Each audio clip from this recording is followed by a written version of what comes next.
যুগে যুগে লড়ে যাব আবু সাইদ মুগ্ধ শেষ হয়নি যুদ্ধ আবু সাইদ মুগ্ধ শেষ হয়নি যুদ্ধ সন্ত্রাসীদের কালো হয় চাঁদাবাজের কালো হয় দখলদারদের কালো হয় চাকরিবাজের কালো হয় স্বৈরাচারের কালো হয় ইনকিলাব ইনকিলাব।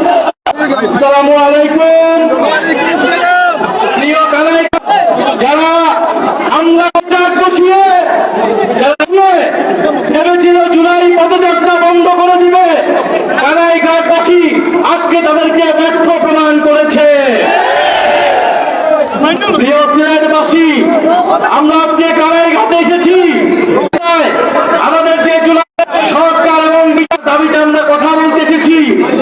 আমরা দেখতে পাচ্ছি নির্বাচিত হয়ে বিএনপির সরকার অগণতন্ত্রের পথে হাঁটছে, নব্য হাঁটছে, মানুষ কষ্টে আছে, সবজির দাম বৃদ্ধি পেয়েছে, বিদ্যুতের দাম বৃদ্ধি পেয়েছে। গত 2 দিন আগে টিসিবির লাইনে দাঁড়িয়ে এক মহিলা মারা গিয়েছে, কিন্তু বিরোধী দল হিসেবে আমরা এগুলার সমালোচনা করতে পারবো না। আমরা যদি সমালোচনা করি তাহলে আমাদের চোখ উপড়িয়ে ফেলা হচ্ছে, আমাদের রাস্তায় ট্রাক্টর ফেলা হচ্ছে। এটা হচ্ছে তারেক রহমানের আই হ্যাভ এ প্ল্যানের নমুনা। কানাইঘাটবাসী অতীতে দেখেছি দমন করে, পীড়ন করে, বাধা দিয়ে গণতান্ত্রিক আন্দোলনকে থামানো যায় না। দুঃখের বিষয় যারা পাট খেতে ধান খেতে এত বছর লুকিয়েছিল, জেলের ভিতরে ছিল, লন্ডনে কিংবা শিলংয়ে ছিল, জনগণের রক্তের বিনিময়ে তারা ক্ষমতায় এসে জনগণের উপরে আবার জুলুম শুরু করেছে।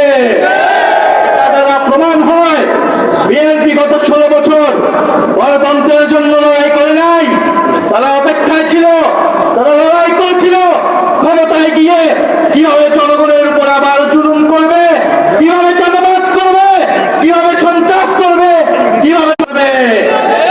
কিন্তু আমাদের ওয়াদা বিএনপি যদি সেই পথে হাঁটে, সন্ত্রাসের পথে হাঁটে, আমরা লক্ষ কোটি জনতা ঐক্যবদ্ধ আছি। আমরা আবু সাইদের উত্তরসূরিরা ঐক্যবদ্ধ আছি। নিজেদের জীবনের রক্তের বিনিময়ে বাংলাদেশে নতুন কোন করে স্বৈরাচার এবং দেব না, দেব না, দেব না। প্রিয় তারেক রহমান, আপনি প্রধানমন্ত্রী হয়েছেন, আপনি বলেছিলেন দেশে এসে আপনার পরিকল্পনা রয়েছে।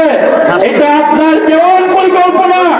একজন কলেজে পড়ুয়া দেওয়া হয়েছে, হবিগঞ্জের জিকে গৌসের অনুসারী, তার অনুসারীরা হামলা করে রড দিয়ে একটা চোখ নষ্ট করে ফেলেছে একজন কিশোরের, একজন জুলাই যোদ্ধার।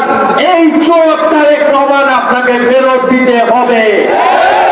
শেখ হাসিনা শত শত আমার ভাই বোনের চোখ নষ্ট করে গুলি করে আজকে দিল্লিতে নির্বাচিত বাংলাদেশে